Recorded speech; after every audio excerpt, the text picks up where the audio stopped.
Welcome back, everyone, to the 2019 Shots and Cigars podcast. I am your host, King Daddy, and I would like to start off by apologizing that we have been gone for so long, but we have had a clusterfuck or a snafu, if you prefer me to say it without cursing. We moved into the new studio, or house/studio, ran into a few difficulties, and it took us a long time to get moved in. We were supposed to be moved in originally before Thanksgiving.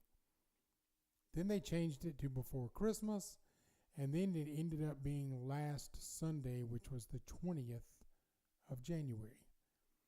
So we're finally in, finally got the internet hooked up, finally got everything that we need, got the studio, partially set up.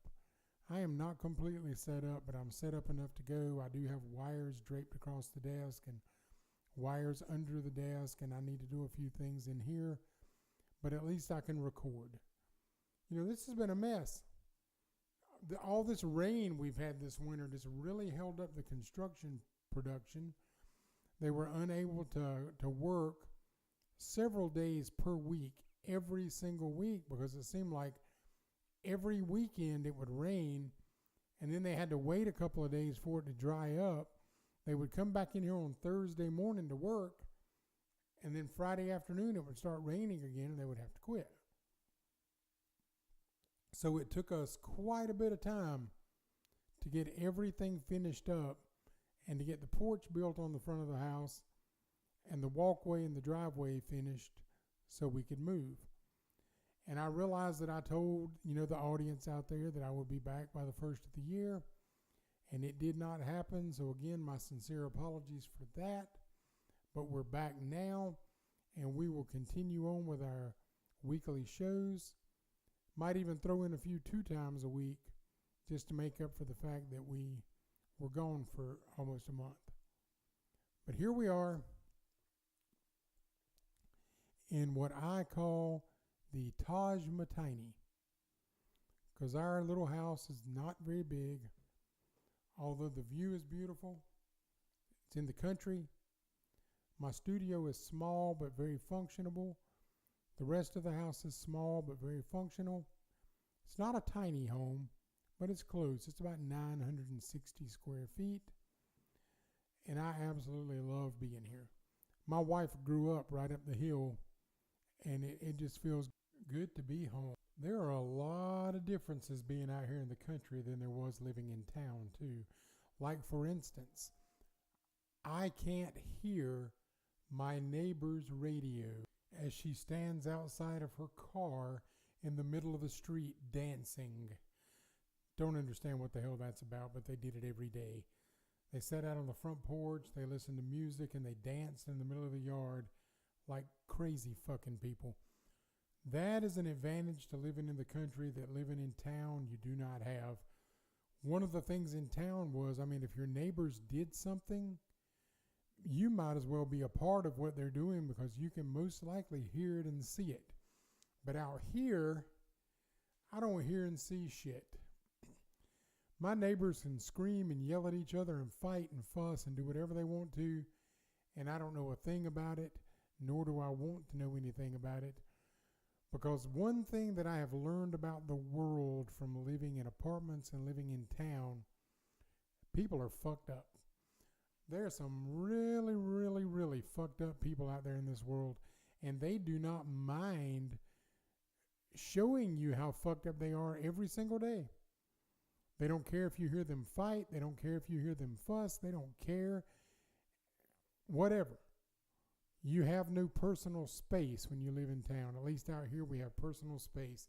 I can sit here in my studio and look out my window, and the only thing I see is trees, and I like it like that. That is the best way. So when I hear things that are going on in other parts of the city around the area where I live, those things aren't taking place where I live. But when I go to town, I do have to see them. Funny story. Went to Starbucks, got a cup of coffee, in the drive-thru.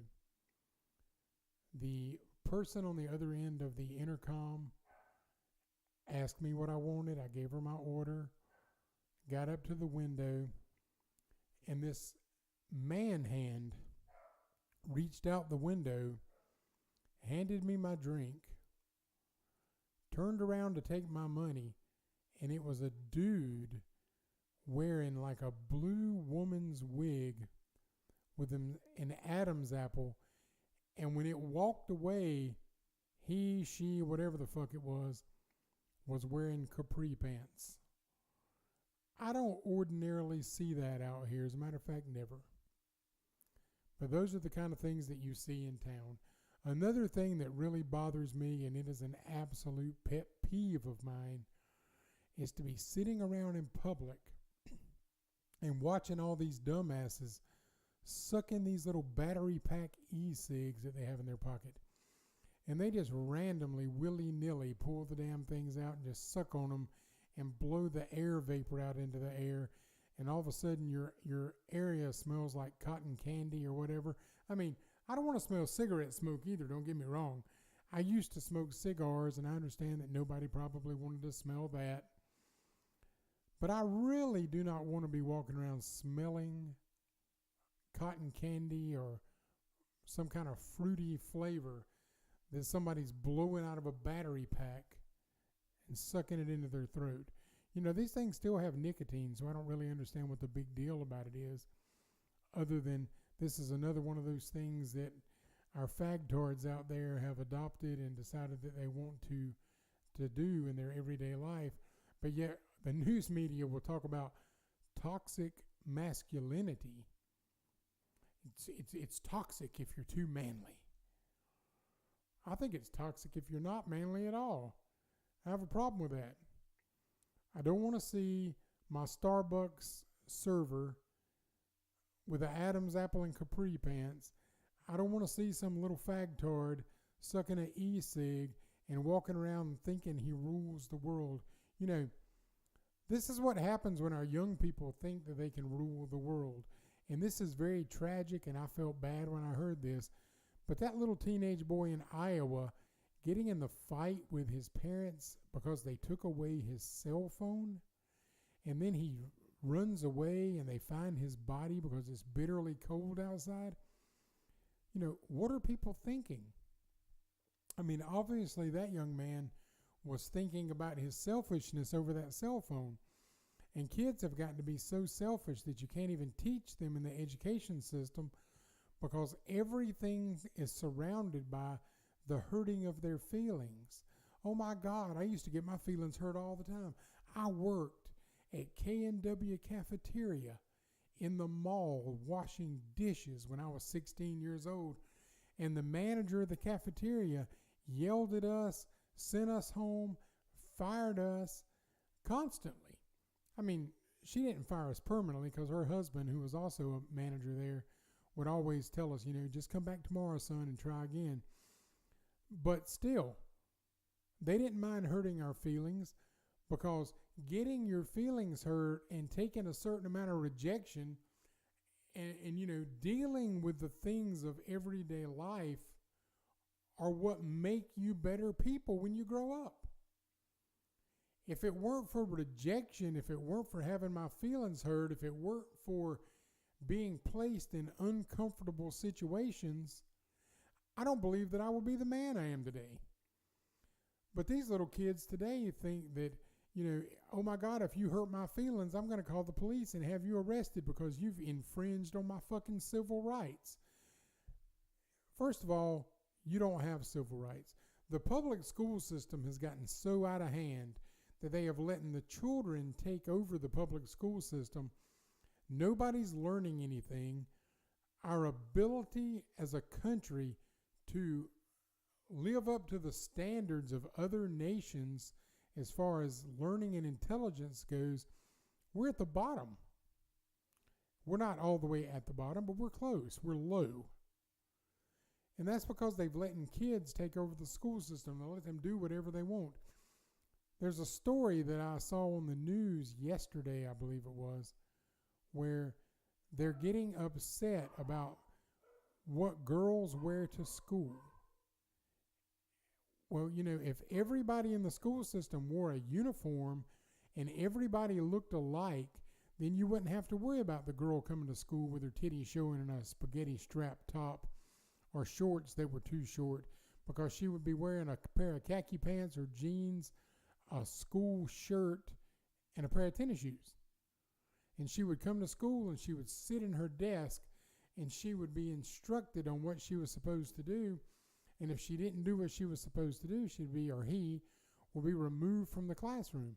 There was another story in the Charlotte area where their idea to combat the fact that more African American children are getting suspended than white children was to suspend them less and hire more teachers that looked like them.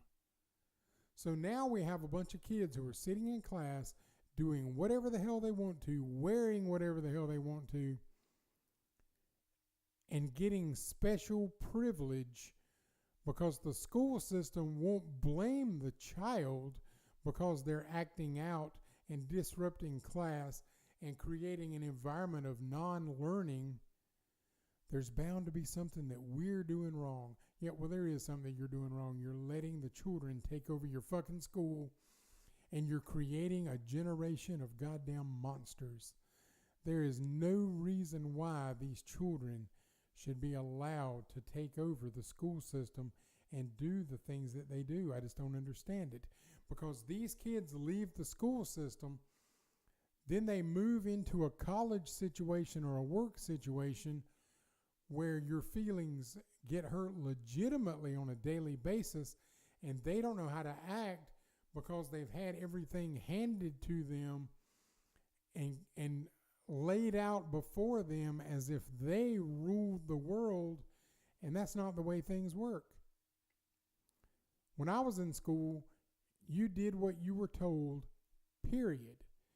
You didn't do your homework, you got a 0. There were no excuses. The dog ate my homework is a joke all across the land for one reason, because it is actually a joke. That's not an excuse. I didn't do my homework last night because I was really feeling blue and my feelings were hurt. So I think I'll lay in my room and listen to emo music and smoke my Ecig and play on my phone. That's a serious problem. I don't understand why we allow that to happen. Since when did we as a society allow the people who should not have a say-so to all of a sudden start having a say-so? I understand that school shootings are tragic. But do we really need the teenagers voicing their opinion about the school shootings and saying what they think that they should be done? So now they're taking time out of class and they're traveling all over the country and they're doing rallies and getting people together about, gun laws and doing all this stuff because they think that they have a say-so. Here's my opinion. Let the grown-ups solve the problems. You stay the hell out of it. And if adults will start acting like adults and put you back in your place, we won't have to worry about shit anymore because you will no longer be in charge of it. There is so much going on in the world. I mean, you're telling kids now that we can't spank you, we can't tell you what gender you are because you get to decide that on your own. I even heard the other day somebody made the comment that you couldn't change your child's diaper without their permission. What the fuck? I change my grandson's diaper all the time, and I can't look at him and say, I'm going to change your diaper now. Is it okay? And guess what? He can't tell me. All he knows is that he pissed and shit in his pants, and it needs changing. I am an adult, and I, as an adult, have the right to make the decision to make sure that he don't walk around with piss and shit in his pants. That's my job because I'm a grown-up, and that's what grown-ups do. So now we have kids who are dictating the policy of how they want things done, and we expect our country to work when we have literally given up the reins of our country to crazy people and children. I don't get it. We have a president who likes to hash out his feelings in tweets. We have Congress people who like to bite back at him in tweets. Since when did social media become an avenue for solving the world's problems? I don't need to see a tweet from my president to certain members of the United States Congress about policy and the differences in how they feel about certain things. I mean, there is absolutely no reason for this to go on. None. It's almost like Donald Trump hit his ball over Nancy Pelosi's fence, and Nancy Pelosi refuses to throw the ball back, or vice versa. It is absolutely ridiculous. And we want people to grow up, and we want people to have, some sense about them. We want people to be able to act like adults, and you can't even watch the news and see the President of the United States acting like an adult. Now, I know that there are some things that he is doing that I do agree with, but there's a lot of things in his actions that I do not. The one thing that I disagree with the most about his actions are the fact that he is not setting forth an example of how an adult is supposed to act. Adults don't fight with each other over Twitter. Adults don't post things on social media to gouge one another. I agree that social media is a good tool. You can use social media to voice your opinion, but do we really need the President of the United States and top members of Congress and the Senate tweeting back and forth with their little tug of war? I don't think we do.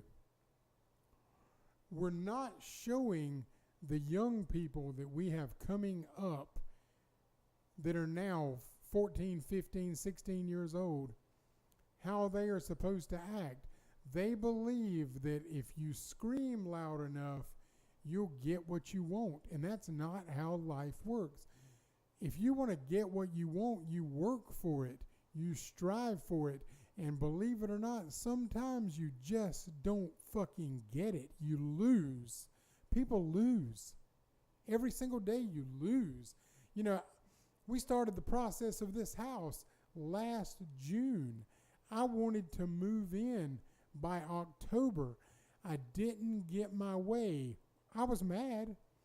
And I made a few phone calls and I complained, but not one time did I get on Facebook or Twitter and bitch about the company that was doing my house, because it was between me and them. And then unfortunately the rain stepped in and took care of most of the problem. There was really nobody to bitch at. But I lost that battle. And I ended up moving in this house on January 20th as opposed to October and November, because that was a battle that I did not win. But it was still not a battle that needed to be fought publicly. And we're teaching our kids that they can absolutely do and say anything that they want to, and they can justify it by just screaming, "You hurt my feelings," or "You didn't give me my way," or "That's not how I think it should go." And then somebody caves in and gives it to them, and we can't expect them not to gripe and complain and bitch and do the things that they do when they're watching prominent adults do the same exact thing. We're not an example. We're not teaching people, how you grow up. Everybody in life does not get things laid out for them on a silver platter exactly like they want it. Most of the people that you know that have stuff, and here's one that you're not going to like, young people, if you're listening, they earned stuff. There are some people out there who have things that are given to them, and they usually end up squandering it away. But when you earn something and you take pride in owning it because you put forth the effort and used your own money to get it, you're proud of it and you take care of it. I've bought the kids things when they were younger, and they totally destroyed those things. But as they got older and worked, I use cars for an example. Give the kids cars when they turn 16, and they don't give a shit about how dirty that car is. They don't give a shit how mangled it becomes. They don't care how they drive it. They don't care how the tires look. They spin the tires and burn the rubber off of them and sling it around. But as soon as they're forced into a situation where they purchase their own car, it gets regular maintenance checkups and washed. There is so much to be said for teaching somebody how to earn something. But instead, we're raising a willy-nilly bunch of fagtards that like to run around in the streets screaming about how unfair things are, fighting with their parents over a cell phone, by the way, which is not your right to have. It is a privilege to have a cell phone. It is not my right to have a cell phone. I have a cell phone because I pay for a cell phone plan. I have a house because we worked and we paid and we accomplished this house. Nobody gave it to us. We have cars sitting in the driveway because we went to work and earned the money to purchase these cars. Nobody gave them to us. Nobody went out and allowed us to rule the roost because we thought that we could just have whatever we wanted to, because we've come into a situation where the squeaky wheel really does get the grease. That was always an expression when I was growing up, and now it's more true than ever. The squeaky wheel gets the grease, and we've got so many squeaky wheels out there getting greased and things handed to them, and making room for your feelings in a world where feelings oftentimes really just don't matter. Nobody gives a shit how you feel, you little sniveling fagtard. Nobody cares. I care about you getting up in the morning, eating your breakfast, going to school, doing your schoolwork, participating in a couple of activities, coming home, doing your homework, going to bed and starting over, and then enjoying yourself on the weekends. And when you turn 16 years old, getting you a job and earning your way. We need to stop coddling to people, because that is what has created a generation of skirt-wearing, Ecig puffing fagtards. And you are listening to Shots and Cigars with a King. Have a good day.